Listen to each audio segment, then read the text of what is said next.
by Guy Delorney, BBC News. Skopje, Macedonia. Image copyright Getty Images. Image caption Is Macedonia's name a cultural appropriation?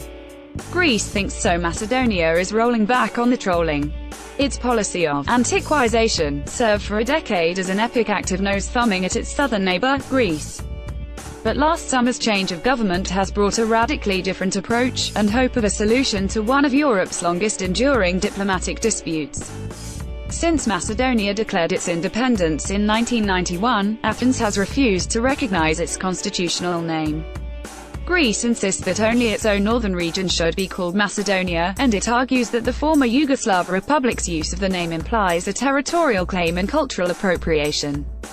Image caption Protesters gathered in Greece against Macedonia's name last month. As a result, Athens blocked Macedonia's accession to NATO in 2008 and would also veto its membership of the European Union if it refused to alter its name.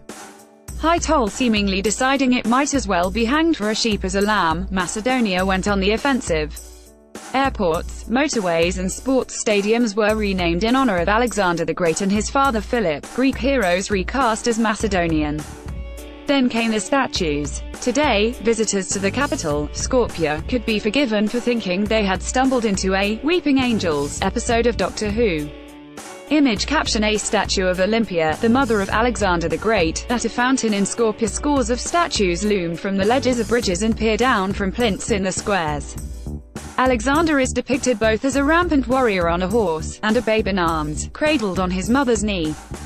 Find out more: the makeover that's divided a nation. The man who has focused on one word for 23 years. Last June's change of government in Skopje has significantly changed the picture.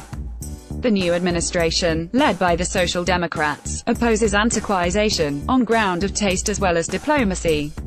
And it has already started to dismantle the policy. Prime Minister Zoran Zaev has announced that Skopje's airport will no longer bear the name Alexander the Great. Nor will the motorway leading to Greece, that will now be known as Friendship Highway. Most significantly, Macedonia has indicated a willingness to compromise on the issue of its name. The fact that our government has decided to rename the airport and the highway demonstrates that we are committed, says Defense Minister Radmila Sekerinska. Image caption Macedonia's defense minister says she is optimistic about the negotiations. It's not a show.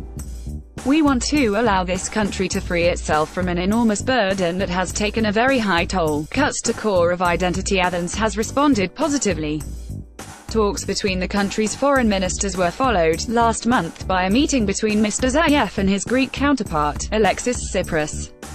Matthew Nimitz, the United Nations mediator who has been working on the name dispute for a quarter of a century, believed that marked a breakthrough.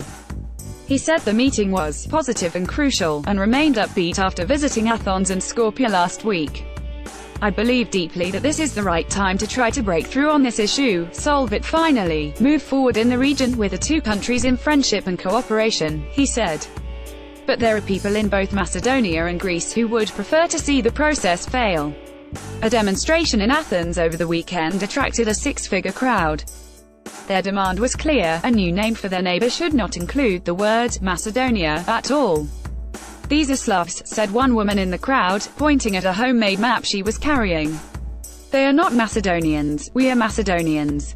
Macedonia is Greek, no one can take this name, no one can use it. Even Greek people who did not join the demonstration and support a solution to the dispute point out that the issue cuts to the core of their identity.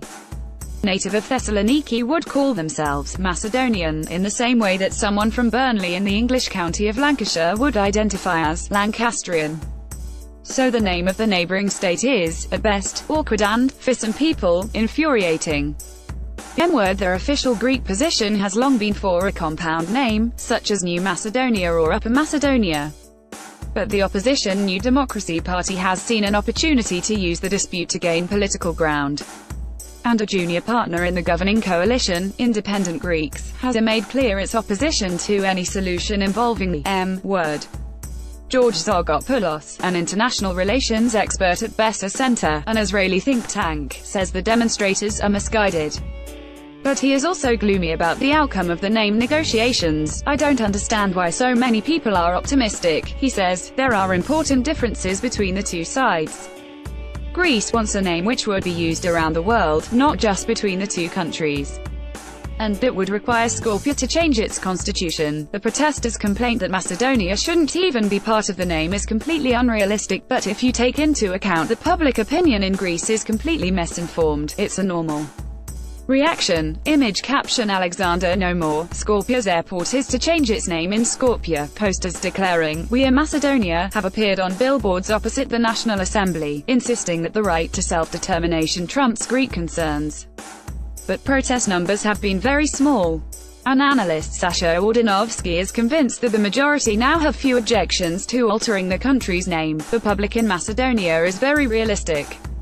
People are sick and tired of not having progress in their lives. They are thinking and talking about this issue, thinking about NATO, security, the EU, being part of the world. After 27 years of deadlock, now the question is whether the current political leaders have moved quickly enough. The longer it takes to announce concrete name change proposals, the more time it gives the opposition to organize on both sides of the border. And that could lead to many more years of